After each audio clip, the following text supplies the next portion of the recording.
La bonne forme du basket français en NBA et en Europe, le changement de capitanat en équipe de France de foot, la bonne entame européenne de l'OL féminin, Carlos Alcaraz trop fort pour Gaël Monfils, le retour de Antoine Dupont à l'entraînement, voici les actus sportifs du jour avec le combo sportif.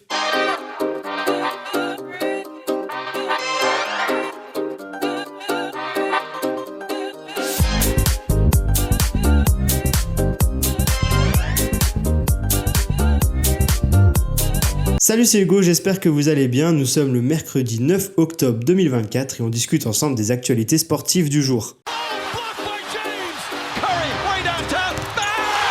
The San Antonio Spurs select Victor Wembanyama.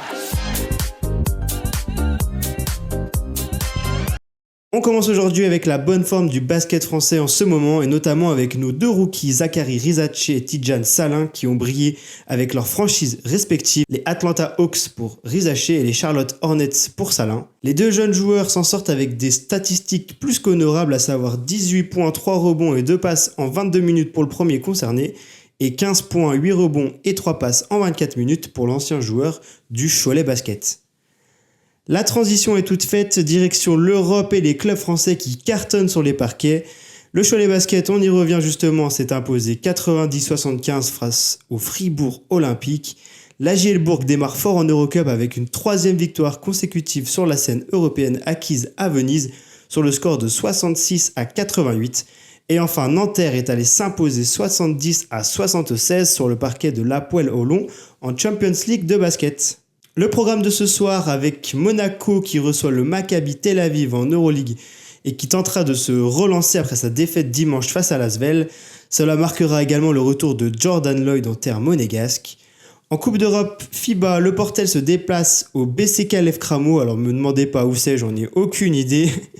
Et la JDA Dijon, dédicace au poteau Anthony, reçoit Trekpa. Il m'a dit que c'était également un club kosovar si je dis pas de bêtises. Voilà, on souhaite une bonne rencontre à ces deux équipes en Coupe d'Europe FIBA du coup. On n'oublie pas les filles avec le retour de l'Euroleague féminine et 3 clubs français en action ce soir. Basketland reçoit DVTK, Bourges reçoit le club turc du SBK Mersin, ce qui marquera notamment le retour de Marine Johannes et Diana Rupert au Prado. Et enfin, le SBVA finaliste en titre de la dernière compétition reçoit le Fenerbahçe pour tenter de bien lancer leur campagne européenne après un début de championnat un peu compliqué pour les collègues de Carla Leight. En Eurocup féminin, également une pluie d'équipes féminines françaises avec Angers qui reçoit Luplin, Charnay qui va recevoir Piétance Kadji, je suis désolé pour la prononciation, et Tarbes qui reçoit les Estudiantes de Madrid. Voilà, une pensée pour ces équipes en Eurocup féminin. On peut mourir tranquille, enfin le plus tard possible. Pas aujourd'hui, pas maintenant, pas après tout ce que tu as fait. C'est fait, les Bleus sont champions du monde.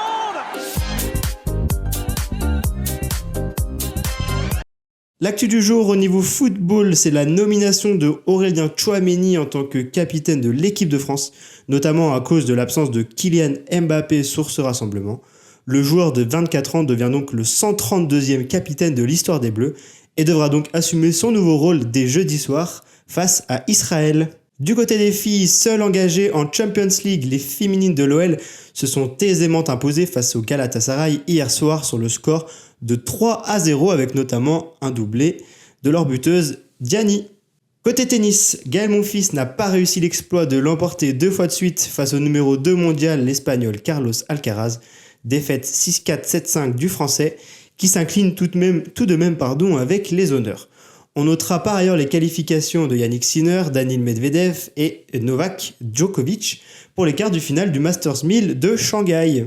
On termine les actus du jour avec l'info rugby et le retour de Monsieur Antoine Dupont, permettez-moi de le nommer ainsi, vainqueur du top 14 de la Coupe d'Europe et de l'or olympique la saison dernière, le ministre de l'Intérieur comme on le surnomme, est de retour aux affaires au Stade Toulousain après une pause de 2 mois et demi bien méritée.